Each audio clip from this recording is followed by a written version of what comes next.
នាទីឆ្លាញ់អស់គ្នាថ្ងៃនេះខាងបងមកថតបង្ហាញជូនជាមួយនឹងគ្រឿងគោយន្តម្ដងបងអត់ដែរថតសោះចាអាគ្រឿងគោយន្តថ្ងៃនេះខាងបងថតបង្ហាញជូនជាមួយនឹងឈុតសមីសម្រាប់ម៉ាស៊ីនគោយន្ត AT ក៏បានសិទ្ធិក៏បាននេះ14សេសហ្នឹងបងចា14សេសរិញតូចបងចង់បាន12ក៏បងមាន15កន្លះក៏បងមានដែរបូអឺក៏មានភីដូតាក៏មានអូយមានច្រើនម៉ាក់សម្រាប់សមី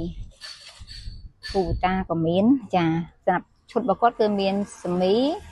មានវីស្តុងមានកវ៉ាត់មានអាក់មានត្រចៀកនិងមានរិញនេះ14ត្រូវមួយជប៉ុនណាបង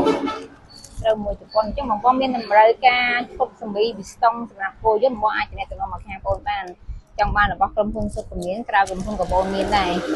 តម្លៃបងអាចឆាតចូល20សួរបងបានណាឬក៏ទំនាក់ទំនងតាមរយៈលេខទូរស័ព្ទឬក៏លេខ Telegram បញ្ជាក់ជូនបងខាងបងក៏មានសេវាផ្ញើជូនផងដែរជំនាញជូនរបស់ល្អគុណភាពល្អតម្លៃសមរម្យ